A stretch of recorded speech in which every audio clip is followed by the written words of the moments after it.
সিরিয়ায় বিদ্রোহীদের অভিযানের মুখে প্রেসিডেন্ট বাশার আল আসাদের পতনের পর থেকেই ওই অঞ্চলে জোর সামরিক তৎপরতা শুরু করেছে দখলদার ইসরায়েল। গোলান মালভূমির কাছে আন্তর্জাতিকভাবে স্বীকৃত বাফার জোনও দখল করে নেয় ইসরায়েলি সামরিক বাহিনী। এছাড়া দখলদার সামরিক বাহিনী মনোনিবেশ করছে একের পর এক ভূখণ্ড দখলের দিকে। ইতোমধ্যেই সিরিয়া জুড়ে আগ্রাসনের মাত্রা বাড়িয়েছে দখলদার ইসরায়েলি সামরিক বাহিনী। এই আগ্রাসন নিয়ে উদ্বেগ প্রকাশ করে হুঁশিয়ারি সূচক বার্তা দিয়েছেন জাতিসংঘে নিযুক্ত রাশিয়ার রাষ্ট্রদূত ভ্যাসিলি নেবেনজিয়া।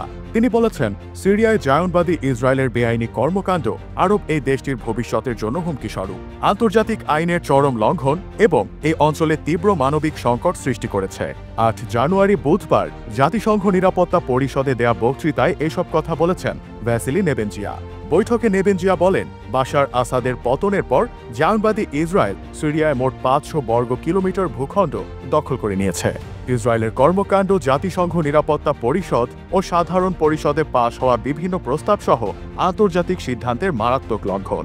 সেখানকার সাম্প্রতিক ঘটনাবলী সততার সাথে মূল্যায়ন করার জন্য আন্তর্জাতিক সম্প্রদায়ের প্রতি আহ্বান জানান ভ্যাসিলি নেবেনজিয়া। তিনি সুস্পষ্ট করে বলেন, ইসরায়েলের চলমান সামরিক অভিযান সিরিয়ার ভৌগোলিক অখণ্ডতার জন্য মারাত্মক হুমকি।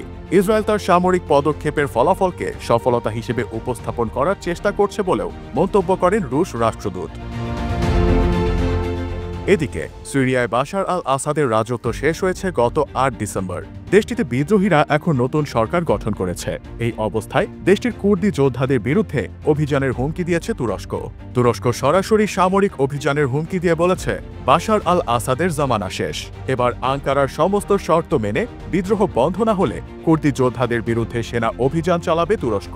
তুরস্কের পররাষ্ট্রমন্ত্রী হাকান ফিদান বলেছেন, কুর্দি জনযোদ্ধা বা ওয়াইপিজি শর্ত না মানলে আমরা যা করার তাই করব। সাংবাদিকদের প্রশ্নের উত্তরে তিনি স্পষ্ট করে দেন, প্রয়োজনে সেনা অভিযান চালানো হবে সিরিয়ার কুর্দি অঞ্চলে। উল্লেখ্য যে কুর্দিস্তান ওয়ার্কার্স পার্টি পিকেকের অংশ ওয়াইপিজি। দীর্ঘদিন ধরে তারা স্বতন্ত্র কুর্দি অঞ্চলের জন্য লড়াই চালাচ্ছে। তুরস্ক এদের নিজ দেশে ৪০ বছর ধরে তৎপর সন্ত্রাসী বলে মনে করে। বিশ্ব মৌড়ল যুক্তরাষ্ট্র সশস্ত্র রাজনৈতিক এই দলটিকে সন্ত্রাসী গোষ্ঠী মনে করে। পিকেকে তুর্কির রাষ্ট্রের বিরুদ্ধে কয়েক দশক ধরে বিদ্রোহে জড়িত।